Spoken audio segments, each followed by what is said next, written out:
Hello दोस्तों, कैसे हैं आप सब। दोस्तों, फिट क्वेश्चंस की जो ICMAI कॉस्ट अकाउंटिंग की करी हुई है वो हम यहाँ पे डिस्कस कर रहे हैं। और लास्ट क्लास तक अगर मैं बात करूँ तो हमने कवर कर लिए, मैच द फॉलोइंग कवर कर लिए और लास्ट क्लास में हम गोल्स भी कंप्लीट कर लिए थे। आज जो फोर्थ सेक्शन है इसका फिल इन द ब्लैंक्स वो हमें स्टार्ट करना है। फिल इन द ब्लैंक्स में 150 फिल इन द ब्लैंक्स यहाँ पे गिवन है, जो कि हम दो पार्ट में दो क्लासेस में कंप्लीट करेंगे। आज की क्लास में 75 और बैलेंस जो 75 होंगे वो नेक्स्ट क्लास में हम कवर करेंगे। बिना टाइम वेस्ट किए स्टार्ट करते हैं first fill in the blank से। Profit volume ratio. जैसे ही प्रॉफिट वॉल्यूम रेशियो दिखाई देता है माइंड में क्लिक करता है मार्जिनल कॉस्टिंग का topic. Profit volume ratio blank with increase in fixed cost. और ब्रैकेट में क्लियर किया गया है कि हमें इस ब्लैंक में क्या लिखना है, indicate the nature of change. अब चेंज में सिंपल सी बात है, या तो इंक्रीज हो सकता है या डिक्रीज हो सकता है या नो चेंज हो सकता है। तो आप खुद देख लो, अगर फिक्स्ड कॉस्ट में इंक्रीज होता है तो पीवी रेशियो में क्या चेंज होगा। Sir, profit volume ratio is equal to contribution upon में सेल्स इनटू 100। कंट्रीब्यूशन और सेल्स जो है दोनों पे ही फिक्स्ड कॉस्ट का कोई इंपैक्ट नहीं आता, तो you can say profit volume ratio is constant with increase in fixed cost. तो आप कह सकते हो profit volume ratio is constant. Profit volume ratio जो है वो कांस्टेंट रहेगा, there will be no change with the change in या with the increase in fixed cost. तो कांस्टेंट यहां पे आना चाहिए। Second, the graph showing the angle of incidence in marginal costing से relate करता है। when the quantity is zero, the total cost line cuts the cost axis, that is y axis, at which one indicate the value। हमें यहाँ पे वो value indicate करनी है जहां पे अगर क्वांटिटी जीरो हो तो फिर टोटल कॉस्ट लाइन जो है वो कॉस्ट एक्सिस को कहां पे कट करेगी। सिंपल सी बात ये है सर, जब क्वांटिटी होती है जीरो तो total cost is equal to fixed cost होती है। Total cost line Y axis पे फिक्स्ड कॉस्ट लाइन जो होगी, फिक्स्ड कॉस्ट की जो वैल्यू होगी वहां पे कट करेगी। यहां पे आएगा फिक्स्ड कॉस्ट, यहां पे आएगा फिक्स्ड कॉस्ट। क्वांटिटी जीरो पे आपकी जो टोटल कॉस्ट होती है वो फिक्स्ड कॉस्ट की इक्वल होती है, तो टोटल कॉस्ट और फिक्स्ड कॉस्ट लाइन एक दूसरे को इंटरसेक्ट करेगी, कट करेगी। Third, a process account is credited with value for blank loss when scrap value is zero, indicate the type of loss। कहते हैं प्रोसेस अकाउंट इज क्रेडिटेड, ठीक है, with value for blank loss when scrap value is zero, indicate the type of loss.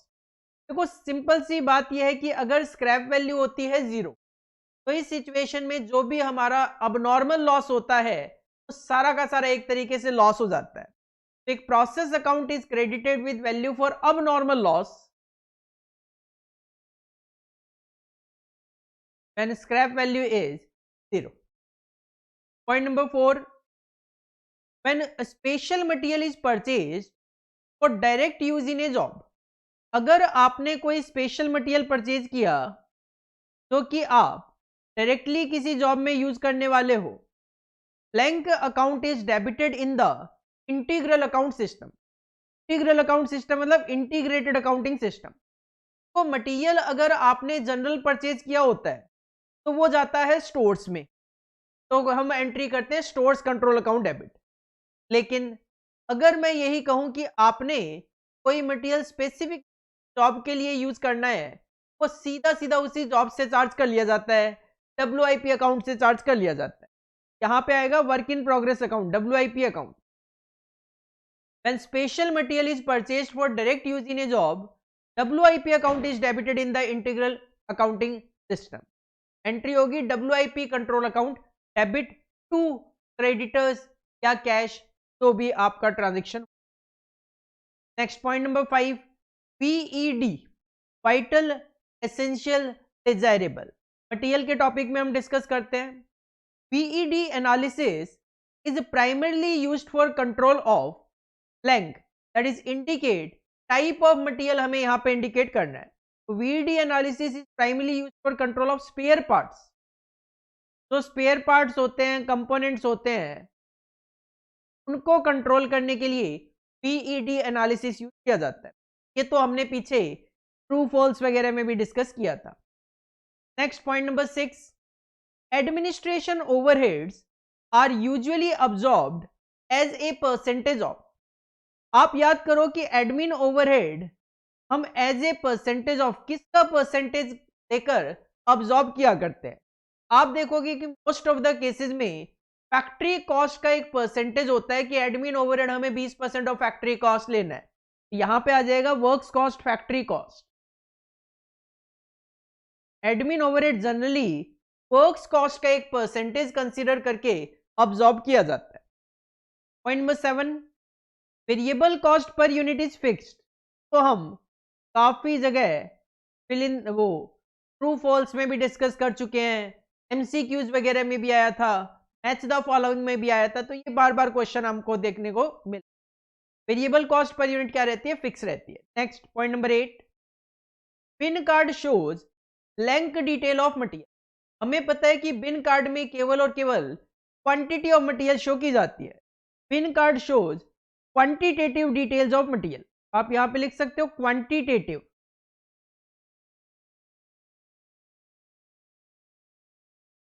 इसके अंदर value कभी भी नहीं आती, केवल क्वांटिटी शो की जाती है। Next one, point number 9, sum of material price variance and material usage variance is equal to material cost variance. हम जब स्टैंडर्ड कॉस्टिंग का टॉपिक पढ़ते हैं तो हम वहां पे बात करते हैं कि material price variance plus material usage variance is equal to material cost variance. Next 10th, contribution earned on break even sales equal to length of the firm. हम कहते हैं कि ब्रेक इवन सेल्स जो होती है, ब्रेक इवन पॉइंट जो होता है, वहां पे कंट्रीब्यूशन अर्न्ड फिक्स्ड कॉस्ट के इक्वल होता है। यहां पे आ जाएगा fixed cost. Contribution earned on break even sales equal to fixed cost of the firm. Accordingly there will be no profits और no losses to the organisation. Next one, 11th, profit upon में PV ratio. ये formula किसका है sir? Profit upon में PV ratio formula होता है margin of safety का। Profit upon में PV ratio equal to margin of safety. Next one, 12th, budget is a quantitative and और ए ब्लैंक स्टेटमेंट। तो आप कह सकते हो बजट जो है वो क्वांटिटी में भी बनता है और जो बजट है वो मॉनेटरी टर्म्स में भी इंडिकेट किया जा सकता है। Budget is a quantitative and और ए मॉनेटरी स्टेटमेंट आप कह सकते हो, या आप फाइनेंशियल स्टेटमेंट भी कह सकते हो। मॉनेटरी टर्म में भी बनता है तो आप मॉनेटरी या मॉनेटरी वर्ड को फाइनेंशियल वर्ड से भी इंडिकेट कर सकते हो, तो फाइनेंशियल स्टेटमेंट भी लिख सकते हो। Next one, 13, fixed cost per unit length varies with the number of unit. देखो फिक्स्ड कॉस्ट पर यूनिट और नंबर ऑफ यूनिट वेरी तो करती है। किस तरीके से सर? इनवर्स रिलेशन होता है इनका। इनवर्सली आप यहां पे लिख सकते हो इनवर्सली। कि होता क्या है, जैसे जैसे नंबर ऑफ यूनिट्स बढ़ती है वैसे वैसे फिक्स्ड कॉस्ट पर यूनिट कम होती है, जैसे जैसे नंबर ऑफ यूनिट कम होती है फिक्स्ड कॉस्ट पर यूनिट बढ़ती है। तो आप कह सकते हो fixed cost per unit inversely varies with the number of unit के इनवर्स अपोजिट में वो वेरी करती है।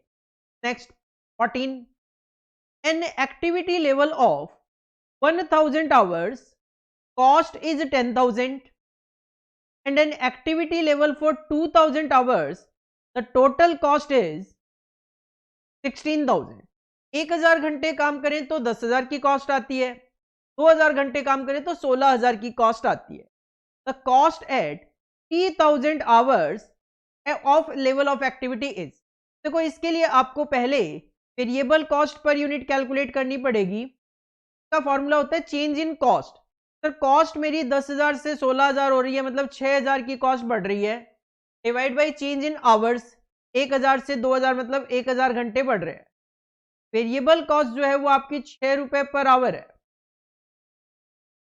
अगर वेरिएबल कॉस्ट 6 रुपए पर आवर है तो अगर मैं 1000 घंटे काम करूंगा तो 1000 इंटू 6,000 रुपए मेरी वेरिएबल कॉस्ट होगी, जबकि टोटल लिखा हुआ है 10,000। इसका मतलब 4,000 रुपए आपकी इस सिचुएशन में फिक्स्ड कॉस्ट है। क्वेश्चन जानना चाह रहा है 3,000 के लेवल पे क्या होगा, तो 3,000 के लेवल पे वेरिएबल कॉस्ट होगी 3,000 इंटू 6 18,000 और 4,000 रुपए होगी फिक्स्ड कॉस्ट। तो 18,000 प्लस 4,000 22,000 रुपए आपकी टोटल कॉस्ट देखने को मिलेगी। Answer will be 22,000।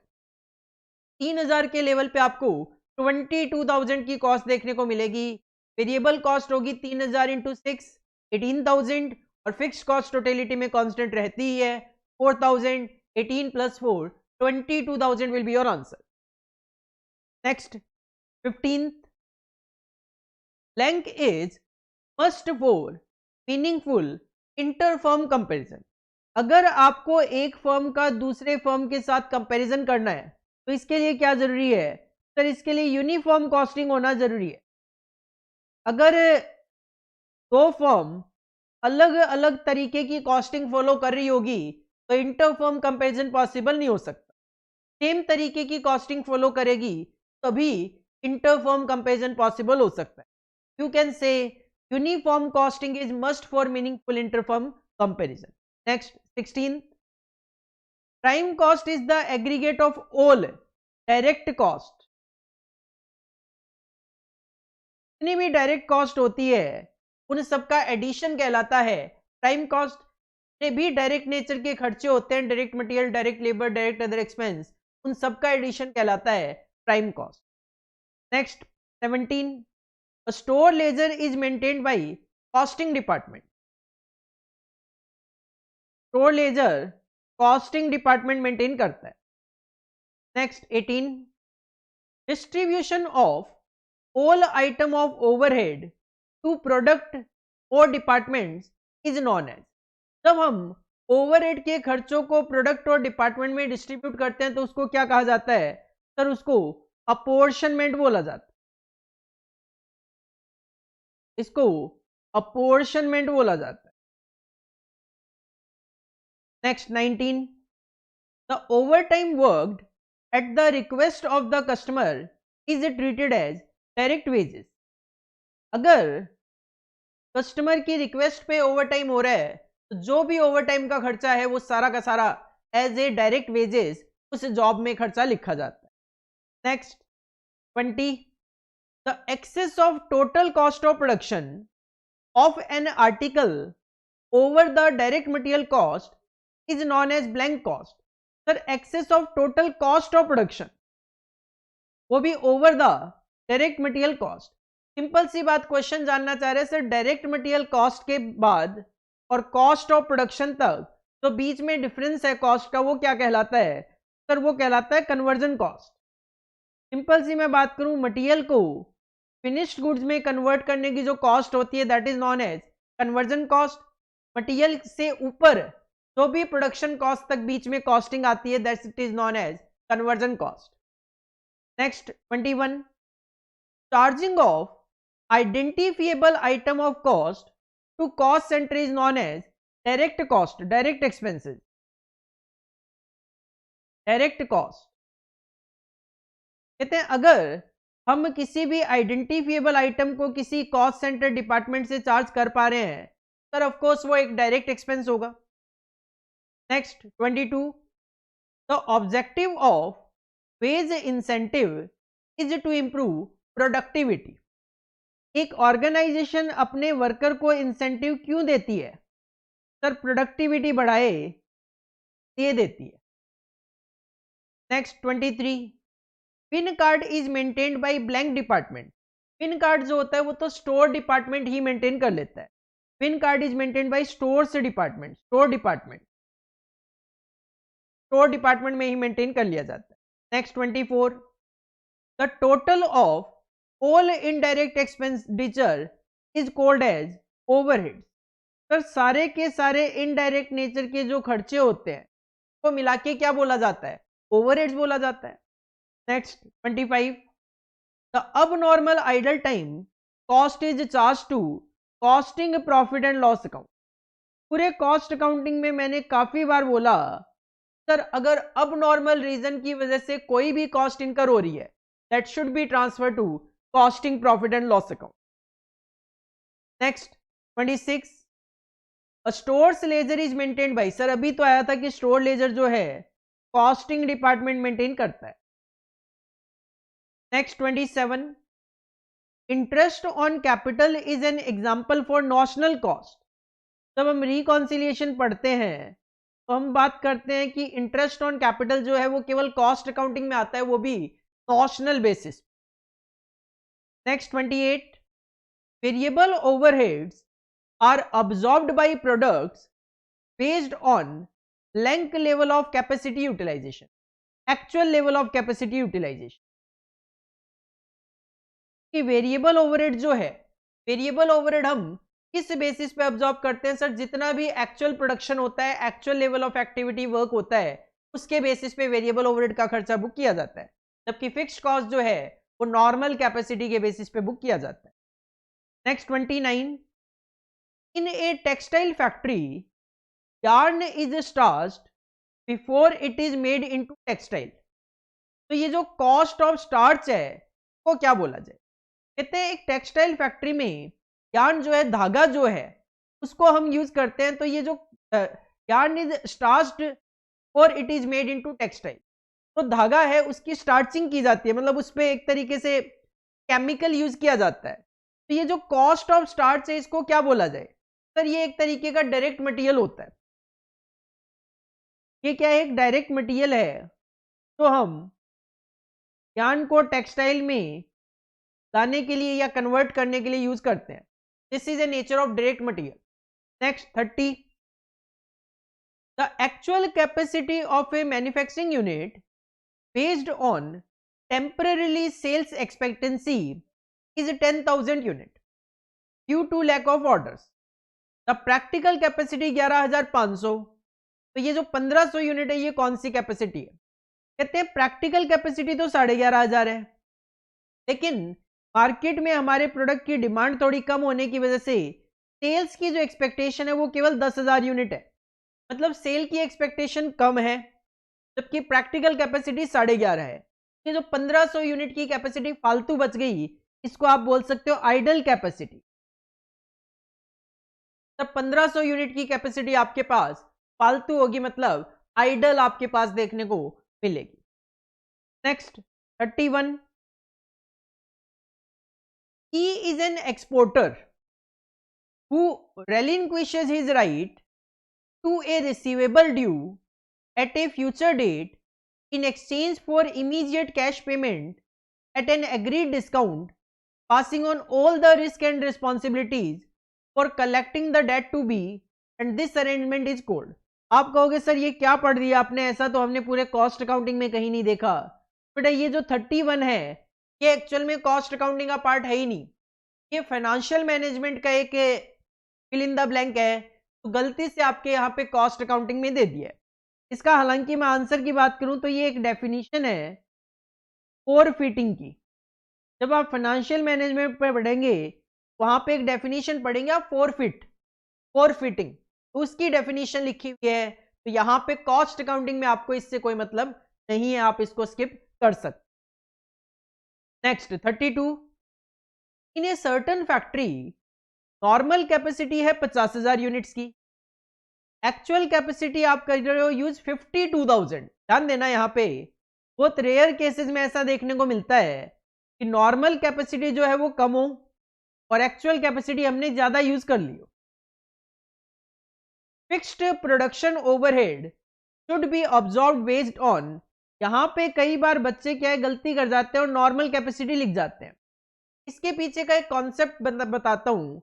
जब भी फिक्स्ड प्रोडक्शन ओवरहेड अब्जॉर्ब की बात आती है हम हमेशा नॉर्मल कैपेसिटी बोल देते हैं। क्यों कि 99.99% जगह हमें क्या देखने को मिलता है कि नॉर्मल कैपेसिटी जो है वो हमारी ज्यादा होती है और एक्चुअल कैपेसिटी जो है वो हम कम यूज कर रहे होते हैं। 99.99% क्वेश्चन में ऐसा ही देखने को मिलता है, लेकिन यहां पे आप देखोगे एक्चुअल कैपेसिटी ज्यादा है।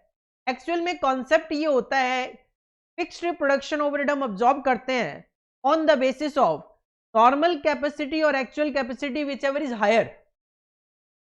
रियल जो कॉन्सेप्ट है वो ये होता है, फिक्स्ड ओवरहेड अब्सॉर्ब किए जाते हैं on the basis of normal capacity और actual capacity whichever is higher.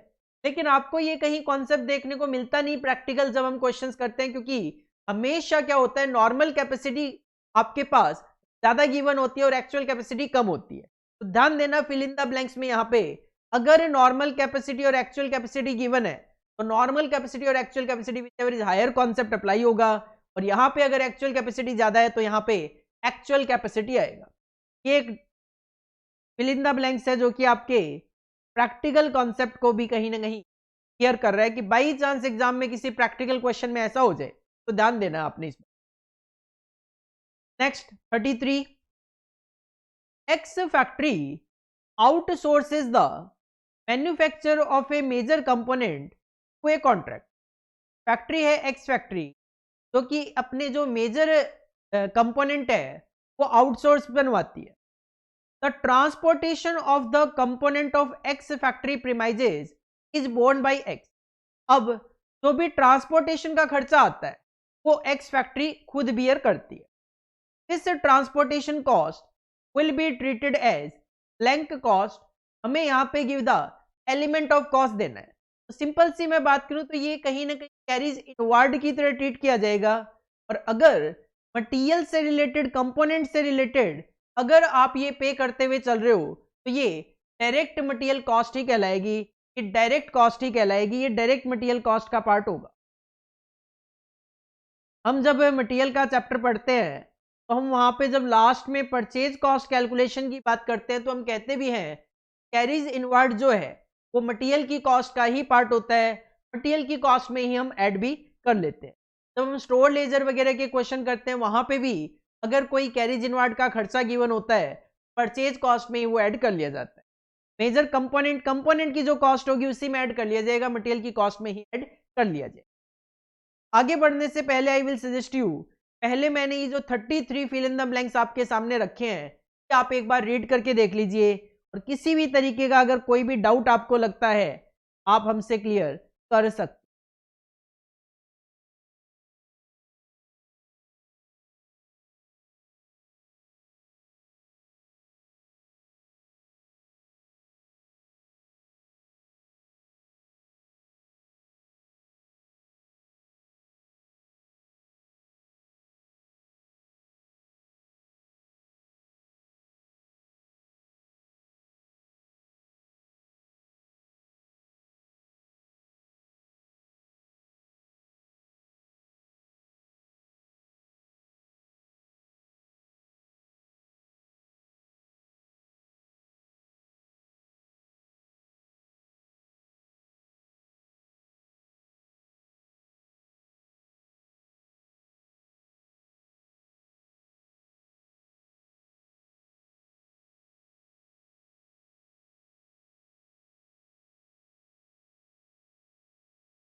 Next 34, the blank method of pricing material issues where the prices are falling profit will rise.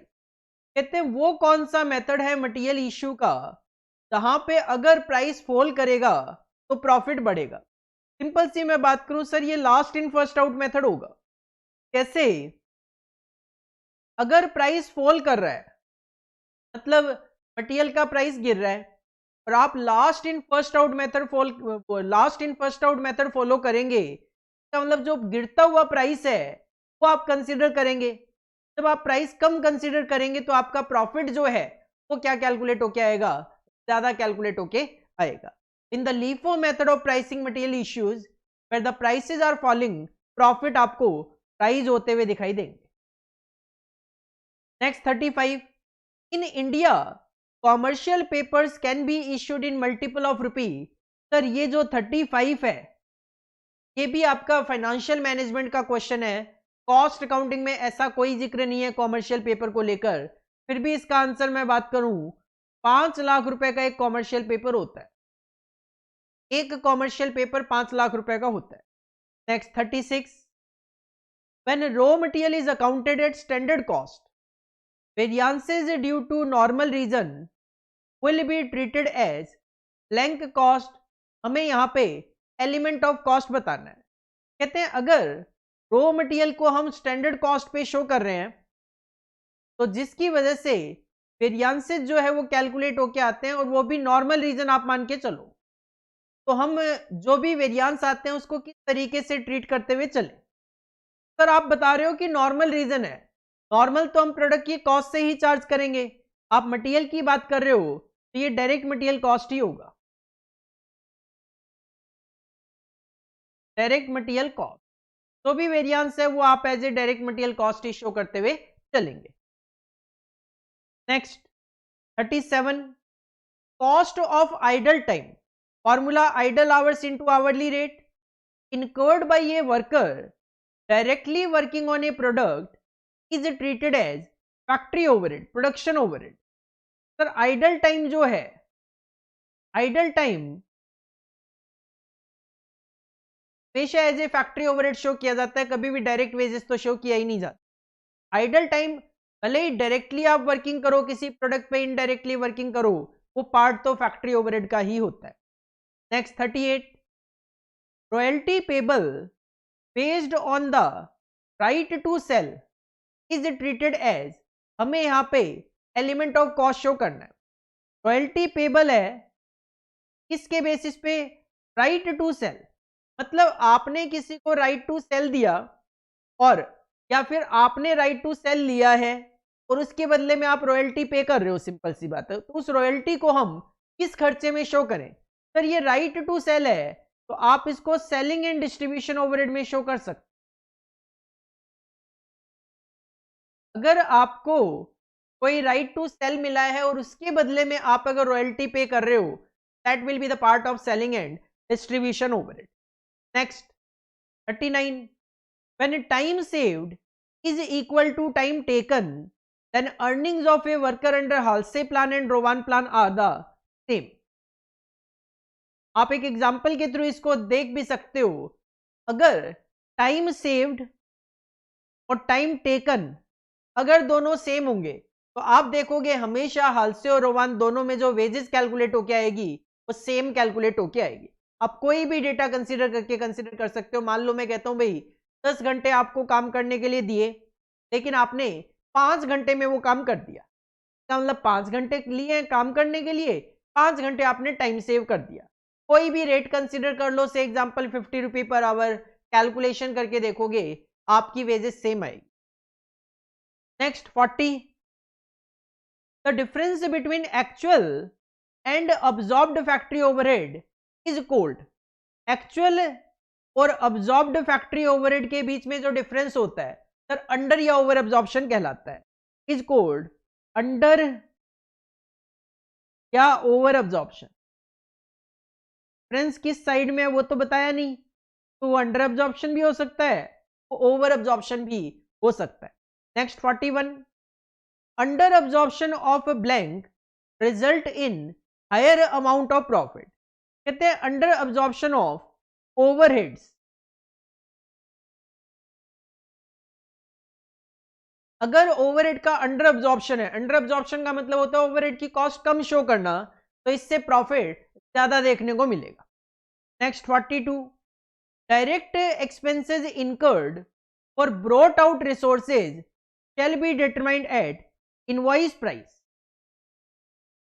Simple सी बात यह है, अगर कोई डायरेक्ट एक्सपेंस इनकर हुआ है इस वजह से ब्रॉट आउट रिसोर्सेज, मतलब बाहर से आपने कोई कंपोनेंट वगैरह खरीदे हैं और उसकी वजह से कोई डायरेक्ट नेचर का खर्चा हुआ है, ठीक है, आपने बाहर से अगर कुछ खरीदा है तो उसका इनवॉइस भी मिला होगा, उस इनवॉइस में जो कॉस्ट लिखी है, प्राइस लिखा हुआ है, वही कॉस्ट आप कॉस्ट शीट में शो करते हुए चल सकते। Next 43, total cost plus profit is equal to sales. Total cost में प्रॉफिट ऐड करते हैं तो क्या बनता है सर, सेल्स वैल्यू बनती है। Next 44, in blank system basis of wages payment is the quantity of work. कौन सा ऐसा सिस्टम होता है जिसमें वर्क की क्वांटिटी के बेसिस पे वेजेस पे की जाती है, सर पीस रेट सिस्टम होता है। In peace rate system basis of wages payment is the quantity of work, जितना काम करोगे उसके हिसाब से आपको वेजेस पे की जाती है। Next 45, current ratio is the ratio of current assets to current liability. Again मैं कहूंगा कॉस्ट अकाउंटिंग में एज सच अगेन इसका कोई रिलेशन नहीं है, बट एक जनरल क्वेश्चन है ये फाइनेंशियल मैनेजमेंट का ही, क्योंकि एफएम में हमारे रेशियो एनालिसिस का टॉपिक है, बट फिर भी की नॉलेज हम सबको होती है कि current ratio current assets to current liability होता है, बट फिर भी सिलेबस का पार्ट नहीं है।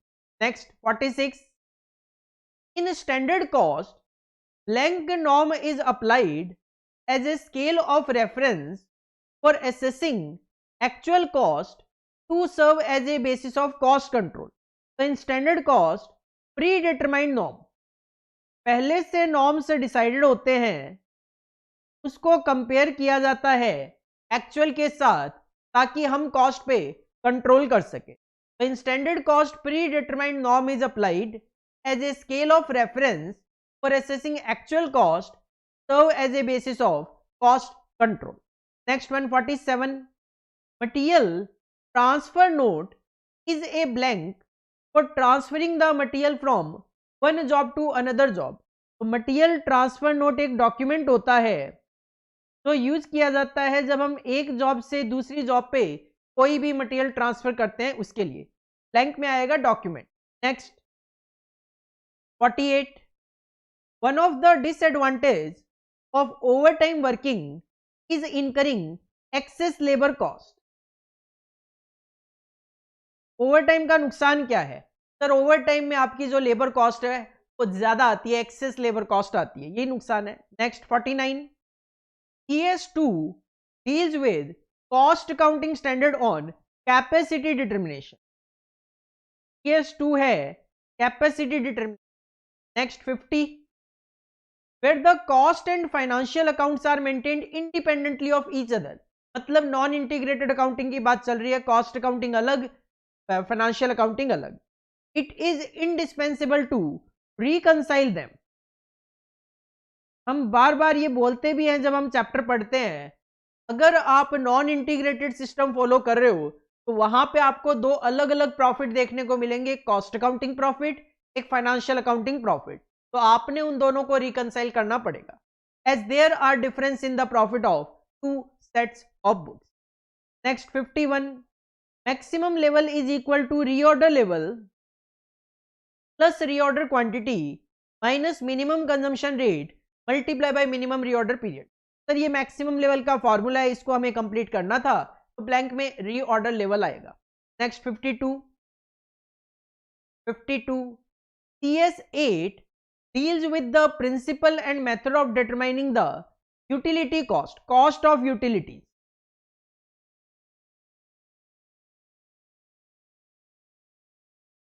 CS8 जो है वो है यूटिलिटी कॉस्ट का, कॉस्ट ऑफ यूटिलिटीज का। Next 53, store ledger is kept and maintained in costing department. Sir ये तीसरी बार आ रहा है फिल इन द ब्लैंक्स में store ledger costing department maintain करता है। Next 54, in a company there were 1200 employees on the roll at the beginning of a year and 1180 at the end. अगर 1200 बिगिनिंग में है, 1180 एट द एंड है, sir average आ जाएगा 1190। During the year 120 persons left services, separate हो गए, and 96 replacement were made, 96 number of replacement है। Question जानना चाह रहा है लेबर टर्नओवर फ्लक्स मेथड के अकॉर्डिंगली क्या होगा। फ्लक्स मेथड के अकॉर्डिंगली लेबर टर्नओवर का फॉर्मूला होता है half of separation plus replacement. तो 120 प्लस 96, इसका half 108 divided by average number of employees 1200 plus 1180 divide by 2 1190। ये परसेंटेज में होता है तो मल्टीप्लाई बाय 100 भी होता है। सर 108 डिवाइडेड बाय 1190 क्या आ जाएगा 9.08%। 9.08% विल बी योर आंसर। चलिए, तो आपको लेबर टर्नओवर का फॉर्मूला पता होना चाहिए फ्लक्स मेथड में क्या होता है।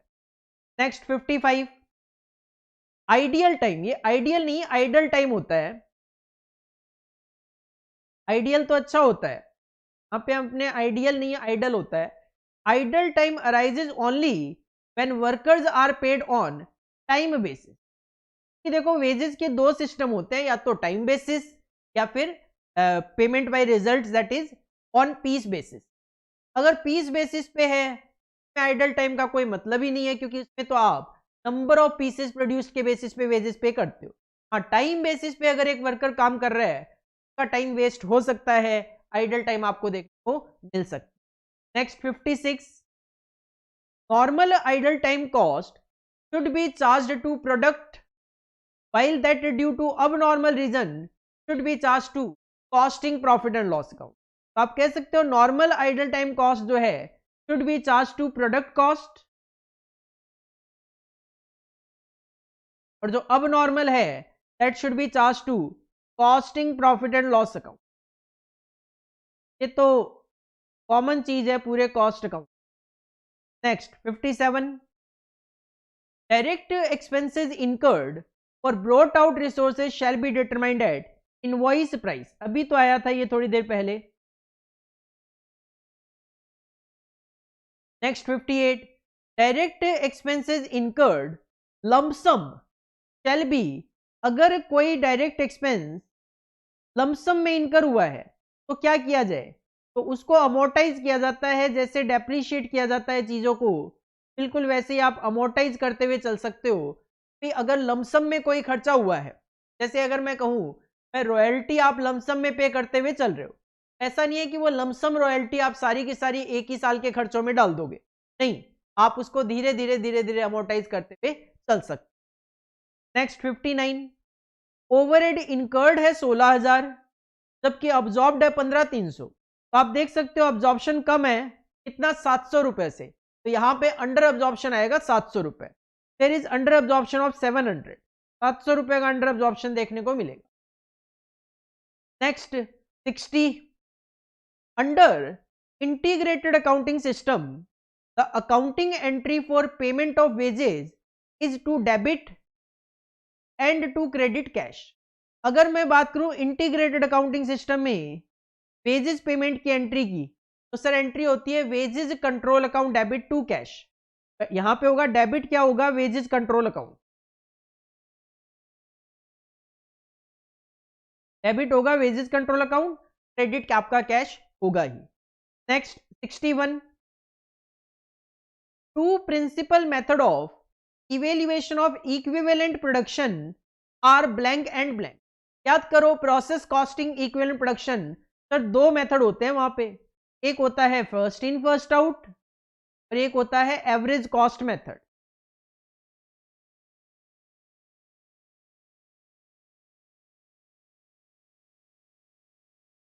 नेक्स्ट 62, व्हेन सेल्स है 30,000 रुपए की, नहीं 3 लाख, सेल है 3 लाख रुपए की, वेरिएबल कॉस्ट है 1,80,000, तो सर कंट्रीब्यूशन हो जाएगा सेल माइनस वेरिएबल कॉस्ट 1,20,000 का।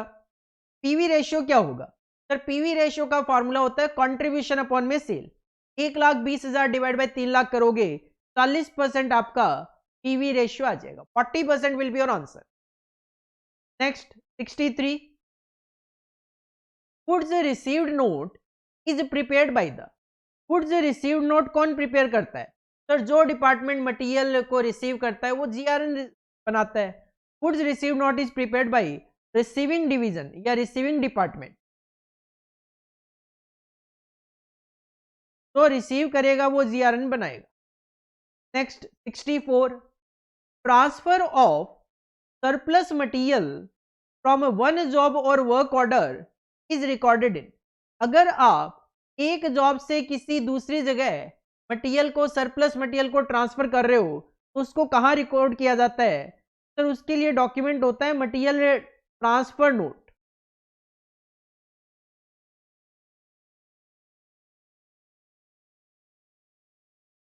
मटेरियल ट्रांसफर नोट के थ्रू आप एक जगह से दूसरी जगह मटेरियल सरप्लस जो है वो ट्रांसफर कर सकते। Next 65, blank is discount allowed to the bulk purchaser. तो बल्क परचेजर होता है जो ज्यादा क्वांटिटी में आपसे मटेरियल खरीदता है, उसको आप कौन सा डिस्काउंट देते हो? सर उसको दिया जाता है क्वांटिटी डिस्काउंट। क्वांटिटी डिस्काउंट वो डिस्काउंट है तो बल्क परचेजर को दिया जाता है। Next 66, blank is a document which records the return of unused material. अगर आपके पास कोई मटेरियल अनयूज्ड रह गया और उसको हम ट्रांसफर नहीं कर रहे दूसरी जगह, हम उसको रिटर्न कर रहे हैं, तो इसके लिए जो डॉक्यूमेंट होता है सर उसको बोला जाता है एमआरएन, मटेरियल रिटर्न नोट बोला जाता है। ट्रांसफर करते हैं तो मटेरियल ट्रांसफर नोट होता है, और अगर आप रिटर्न कर रहे हो तो उसके लिए मटेरियल रिटर्न नोट होता है, एमआरएन जिसको शॉर्ट में बोल सकते। Next 67, in blank system 2 piece rate are set for each job.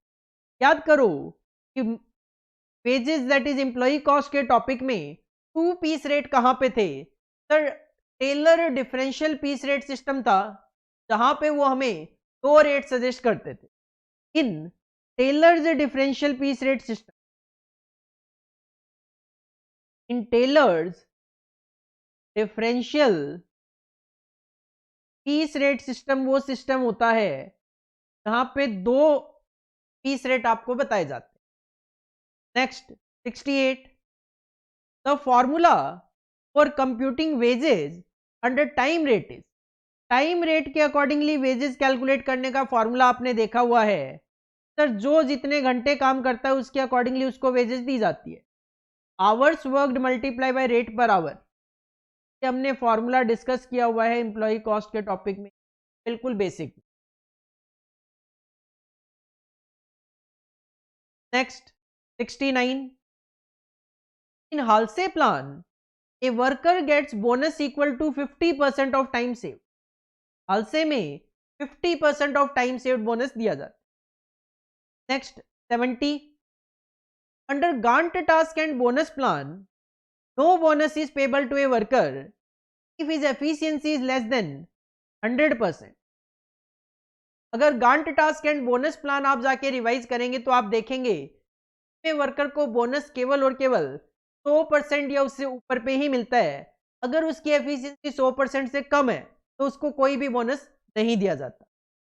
Next 71, wages sheet is prepared by which department. Wages sheet कौन बनाता है? सर वेजेस शीट को पेरोल शीट भी बोलते हैं क्योंकि इसको पेरोल डिपार्टमेंट बनाता है। Next 72, direct expense relate to product और service. Direct expense is relate to manufacturing of product और रेंडरिंग ऑफ सर्विस।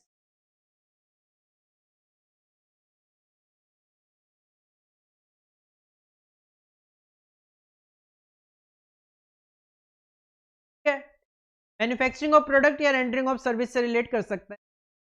73, पेनल्टीज और damages paid to statutory authority blank be form part of direct expense. Sir penalty और damages जो होते हैं वो cost में आते ही नहीं है। यू कैन से पेनल्टी और damages paid to statutory authority shall not be part of direct expense. shall not be part of direct expense, even shall not be part of cost. Cost में ही हम उसको cover नहीं करते. Next 74, a direct expenses relate to a blank form part of the prime cost. A direct expense relate to a product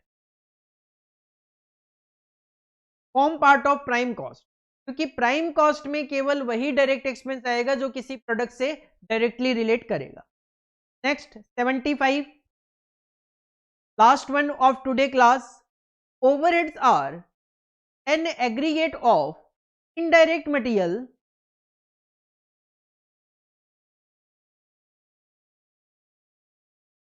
and indirect wages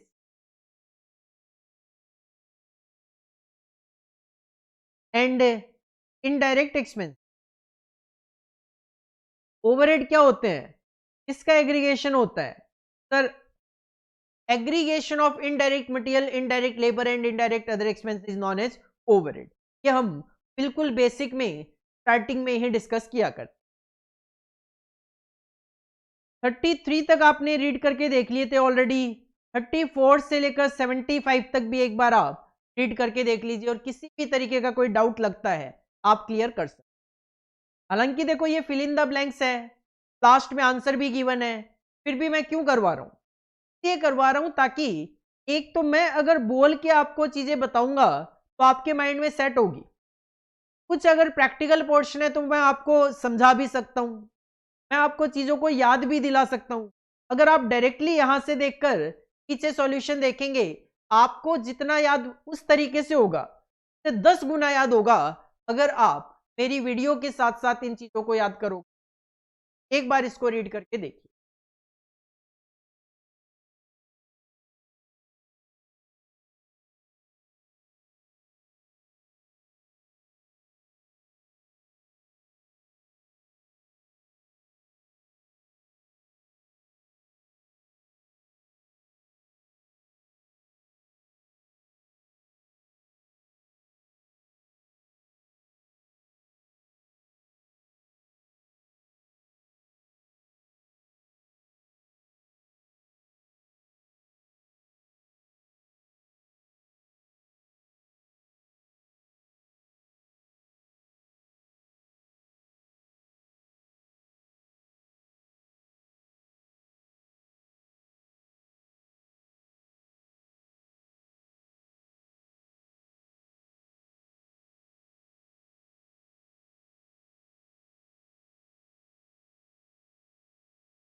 this is all about for day class. आज की class में हमने 1/5 तो fill in the blanks given है उसमें से 50% that is 75 fill in the blanks cover कर लिए। बैलेंस जो 75 है वो हम नेक्स्ट क्लास में कवर करके ये जो बिट क्वेश्चन की बुकलेट है वो नेक्स्ट क्लास में हम कंप्लीट कर लेंगे। तब तक जितना भी आपको अभी तक करवाया गया है सारा का सारा आप revise. Thank you, all the best.